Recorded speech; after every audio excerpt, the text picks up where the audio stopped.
Hello student, welcome करता हूं आप सभी को आपका अपना ऑनलाइन प्लेटफॉर्म अजूबा मैथ पर। और चलिए आज आज का क्लास साइंस की है और साइंस का पहला सवाल दिया हुआ है। सवाल नंबर 1 देखिए स्क्रीन पे दिया हुआ है। कह रहा है नेत्र द्वारा किसी वस्तु का कैसा प्रतिबिंब बनता है। नेत्र जो है आँख के द्वारा हमारे नेत्र के द्वारा किसी वस्तु का कैसा प्रतिबिंब बनता है। ऑप्शन ए में दिया हुआ वास्तविक, उल्टा तथा बड़ा। ऑप्शन बी में दिया हुआ काल्पनिक, सीधा तथा छोटा। ऑप्शन सी में दिया हुआ काल्पनिक, उल्टा तथा बड़ा। ऑप्शन डी में दिया हुआ वास्तविक, उल्टा तथा छोटा। तो इसका आंसर हो जाएगा ऑप्शन डी, वास्तविक बनता है।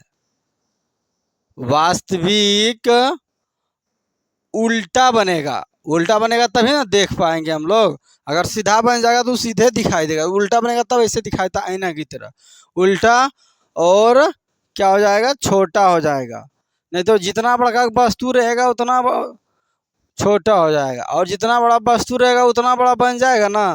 तो हमारे आँख जो है, रेटिना जो है, उसको देख नहीं पाएगा। तो इसका आंसर था ऑप्शन नंबर डी। चलिए नेक्स्ट अगला क्वेश्चन नंबर हो जाएगा 2। और 2 नंबर सवाल में कह रहा है कि विद्युत परिपथ में विद्युत धारा को मापने के लिए उपयोग होता है। विद्युत धारा में विद्युत परिपथ में विद्युत को मापने के लिए क्या उपयोग होता है। ऑप्शन ए में दिया हुआ गैल्वेनोमीटर, ऑप्शन बी में दिया हुआ है वोल्ट मीटर, ऑप्शन सी में दिया हुआ वोल्टामीटर, ऑप्शन डी में दिया हुआ आमीटर। तो अभी इसका भी आंसर हो जाएगा डी फॉर दिल्ली, यानी आमीटर। क्या हो जाएगा, ammeter. Option number D for Delhi, ammeter हो जाएगा। नेक्स्ट और सवाल नंबर हो जाएगा 3। तीसरा सवाल स्क्रीन पे दिखाई दे रहा है। कह निम्नलिखित में कौन विद्युत शक्ति को निरूपित नहीं करता है। ऑप्शन ए में है वी आई, ऑप्शन बी में दिया हुआ V square I R, option C में दिया हुआ आई स्क्वायर आर, और ऑप्शन डी में दिया हुआ आई आर स्क्वायर। तो इसका भी आंसर हो जाएगा option D, I into R square. अभी हमने 3 सवाल बताए थे, तीनों का आंसर ऑप्शन डी ही आ रहा है। और आगे देखिए कि कितना आएगा। तो नेक्स्ट भाई तीसरा सवाल हुआ था और चौथा सवाल में हो जाएगा। यहाँ पे चौथा सवाल और चौथा सवाल में दिया हुआ है। कह रहा है कि निम्नलिखित में से किसी वस्तु का वास्तविक प्रतिबिंब कौन बनाता है। वास्तविक प्रतिबिंब जो सामने दिखेगा उसका सामने कौन बनाता है।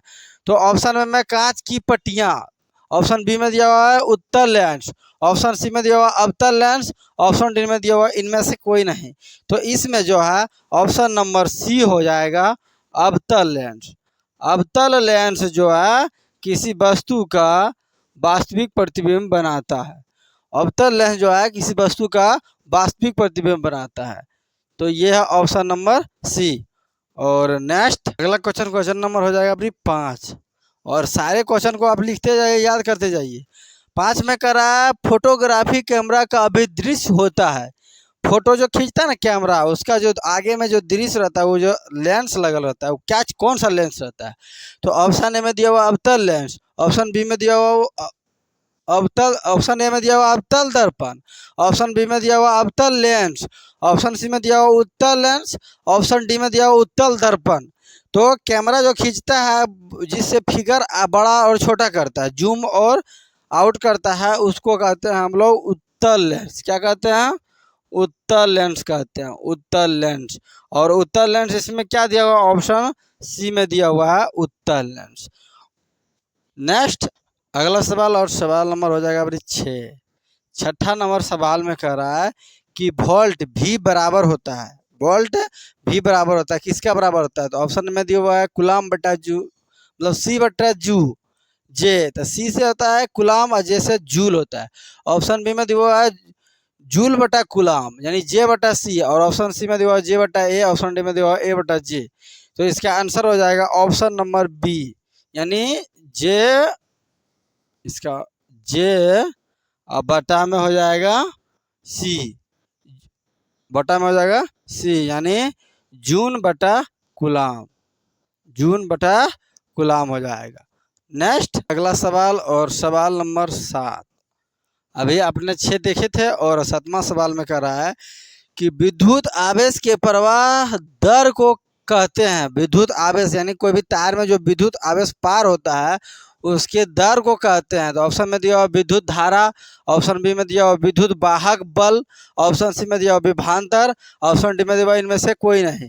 तो ऑप्शन इसमें बी जो है विद्युत वाहक बल बोल रहा है, बल नहीं लगता है। ऑप्शन सी में दिया हुआ विभवांतर, विभवांतर भी नहीं हो जाएगा। इसका आंसर हो जाएगा ऑप्शन नंबर ए यानी विद्युत धारा कहते हैं उसको। क्या कहते हैं? विद्युत धारा कहते हैं। विद्युत धारा, विद्युत धारा कहते हैं, जो कि ऑप्शन नंबर ए में दिया हुआ है। विद्युत तार में जो प्रवाह करते हैं उसको हम लोग विद्युत धारा कहते हैं। नेक्स्ट अगला सवाल, और अगला सवाल हो जाएगा अभी 8। अभी 7 हुआ था और अगला हो जाएगा 8। 8 में कह रहा है कि -CHO अभिक्रियाशील समूह को कहते हैं। ऑप्शन ए में दिया ईथर समूह, ऑप्शन बी में दिया हुआ कार्बोनिक समूह, ऑप्शन डी में दिया हुआ है एल्काहाइडिक समूह, ऑप्शन डी में दिया हुआ है एल्कोहाइड्रिक समूह। तो -CHO अभिक्रियाशील समूह को कहते हैं ऑप्शन नंबर सी में। ऑप्शन सी में क्या दिया हुआ है? तो दिया हुआ है एल्काहाइडिक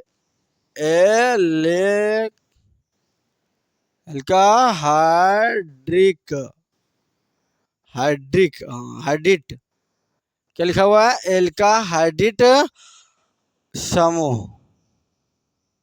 आप जो है क्वेश्चन को इस मापे स्क्रीन पर देख रहे होंगे और आप सोचते होंगे कि सर लिखने में इतना सोचता है। तो हम इसलिए सोचते हैं क्योंकि वहाँ पे क्वेश्चन हम नहीं रखते हैं, एडिटिंग के बाद वहाँ पे क्वेश्चन दिया जाता है। नेक्स्ट अगला सवाल, और सवाल नंबर हो जाएगा 9। 9वां नंबर सवाल में कह रहा है कि जिंक ब्लेड निम्नलिखित में किस धातु का अयस्क है? जिंक ब्लेड जो है किस धातु का अयस्क है? तो ऑप्शन ए में दिया Hg, ऑप्शन बी में दिया Zn, ऑप्शन सी में दिया Fn, ऑप्शन डी में दिया Ai। तो जिंक ब्लेड जो है Hg का अयस्क है। ऑप्शन नंबर ए में जो दिया हुआ है Hg का अयस्क है। आप इसको ऑप्शन से याद रखें और क्लास 10th में अगर पूछा जाएगा तो अच्छे से इसका परफॉर्म आप टिक लगाएं। नेक्स्ट अगला सवाल, और सवाल नंबर हो जाएगा 10। और 10वां नंबर सवाल में कह रहा है कि आवर्त सारणी के किसी आवर्त के तत्वों में कौन सा गुण समान होता है? ऑप्शन में दिया परमाणु भार, ऑप्शन बी में दिया परमाणु आयतन, ऑप्शन सी में दिया संयोगकर्ता इलेक्ट्रॉन, ऑप्शन डी में दिया कक्षों की संख्या। तो इसका आंसर हो जाएगा ऑप्शन नंबर सी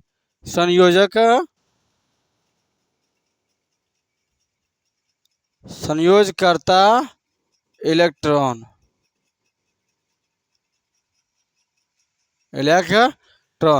संयोजकर्ता इलेक्ट्रॉन जो होता है उसी का आवर्त में तत्वों की परमाणु संख्या, परमाणु गुण समान होता है। तो नेक्स्ट अगला सवाल, और सवाल नंबर हो जाएगा 11। 11वां सवाल में आपका दिया हुआ है, कह रहा है स्क्रीन पे देखिए, कह रहा है जल में घुलनशील भस्म कहलाता है। जल में जो घुलनशील रहता है, जैसे चीनी घोल दिया जाए या नींबू पानी घोल दिया जाए, उसको क्या कहते हैं? तो ऑप्शन में दिया हुआ अम्ल, ऑप्शन बी में दिया हुआ क्षार, ऑप्शन सी में दिया हुआ लवण, ऑप्शन डी में इनमें से कोई नहीं। तो अम्ल जो है पानी में नहीं घूमता है। अम्ल स्वाद में खट्टा होता है और कड़वी लगता है। लेकिन जैसे इमली का हो जाता है वो सब जल में उतना अच्छा घुलनशील इमली नहीं रहता है, नींबू। और ऑप्शन बी में दिया हुआ क्षार, तो सरफ साबुन ये सब क्षार कहलाता है। तो ये सब जो है ऑप्शन बी क्षार जो है पानी में घुलनशील रहता है। तो इसका आंसर हो जाएगा ऑप्शन नंबर बी। और नेक्स्ट अगला सवाल, और सवाल नंबर 12। 12वां नंबर सवाल में दिया हुआ है, कह रहा है निम्नलिखित में कौन विजातीय यौगिक है? कौन विजातीय यौगिक है? 4 गो ऑप्शन दिया हुआ है, चारों में देखिए। कह रहा ऑप्शन ए में कह रहा चूना पत्थर, ऑप्शन बी में कह रहा plastic of Paris, option C में कह रहा संगमरमर, ऑप्शन डी में कह रहा है खड़िया। तो विजातीय यौगिक जो है दूसरा जात से मिलके बनता है, वो उसे कहते हैं विजातीय यौगिक। तो हो जाएगा इसका चूना पत्थर। चूना पत्थर जो है विजातीय यौगिक है। चूना पत्थर, जो कि ऑप्शन नंबर दिया हुआ है ए में। ऑप्शन नंबर ए में दिया हुआ है इस हिसाब का आंसर।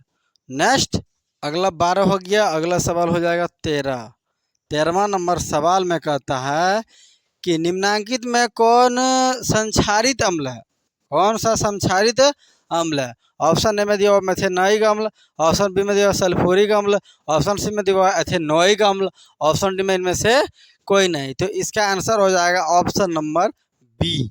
ऑप्शन नंबर हो जाएगा बी। अगर आप देख रहे हैं तो आप कमेंट कीजिए या लिखिए, और लिखने से ही याद होता है सल्फ्यूरिक अम्ल, सल्फ्यूरिक अम्ल, सल्फ्यूरिक अम्ल। आंसर हो जाएगा ऑप्शन नंबर बी। और नेक्स्ट 14, और 14वां नंबर सवाल में कह रहा है कि मिल्क ऑफ मैग्नीशियम का पीएच मान कितना होता है? मिल्क ऑफ मैग्नीशियम का पीएच मान कितना होता है? जबकि ऑप्शन में दिया हुआ, ऑप्शन ए में 4, ऑप्शन बी में दिया हुआ 3, ऑप्शन सी में दिया हुआ 7, ऑप्शन डी में दिया हुआ 10.5। तो मिल्क ऑफ मैग्नीशियम जो है क्षार पदार्थ है, तो जिसका पीएच का मान जो है 7 से अधिक रहेगा, अम्ल पदार्थ का 7 से कम रहेगा। तो इसलिए हो जाएगा इसका option number D 10.5। Milk of magnesium का पीएच मान 10.5 है। नेक्स्ट 14 सवाल हो गया, और अगला सवाल हो जाएगा 15 नंबर। 15 नंबर के सवाल में कह रहा है कि सल्फर के संयोजित सेल में इलेक्ट्रॉनों की संख्या कितनी है? सल्फर के जब संयोजित होता है तो उसके सेल में इलेक्ट्रॉन की संख्या कितना है? तो इलेक्ट्रॉन, प्रोटॉन, न्यूट्रॉन होता है, तो इलेक्ट्रॉन की संख्या कितना है? तो ऑप्शन ए में दिया हुआ 2, ऑप्शन बी में दिया हुआ 4, ऑप्शन सी में दिया हुआ 7, और ऑप्शन डी में दिया हुआ 6। तो इसका आंसर हो जाएगा ऑप्शन नंबर डी। इसमें 6 गो इलेक्ट्रॉन है। कितने इलेक्ट्रॉन है? 6 इलेक्ट्रॉन है सल्फर के संयोजित सेल में। नेक्स्ट अगला सवाल, और सवाल नंबर हो जाएगा 16। 16 नंबर सवाल में कह रहा है कि विद्युत हीटर के तार की कुंडली बनी होती है, क्या चीज़ का बनी होती है? तो ऑप्शन ए में दिया हुआ तांबा की, ऑप्शन बी में दिया हुआ जस्ता की, ऑप्शन सी में दिया हुआ टंगस्टन की, ऑप्शन डी में दिया हुआ नाइक्रोम की।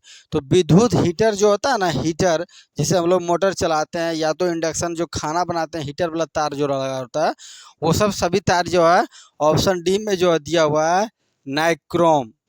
क्या चीज़ का बना होता है? नाइक्रोम का बना हुआ होता है। नाइक्रोम के तार से बनाने से यह फायदा होता है कि अधिक गर्म होने के बाद वो कटेगा, और दूसरा तार दे देगा तो बहुत जल्दी तप जाएगा।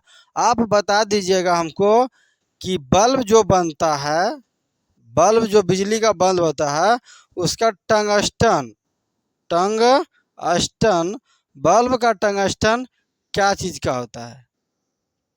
क्या से बना होता है? किससे बना होता है?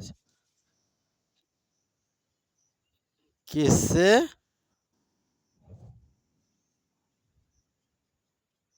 बना होता है? विद्युत हीटर जो बनाया जाता है उसमें नाइक्रोम की तार लगता है। तो विद्युत का जो बल्ब बढ़ता है, लाल वाला, एलईडी वाला नहीं, लाल वाला का जो टंगस्टन रहता है, वो क्या चीज़ का बना हुआ रहता है, जो कि उतना गर्म होने के बाद भी वो पिघलता नहीं है?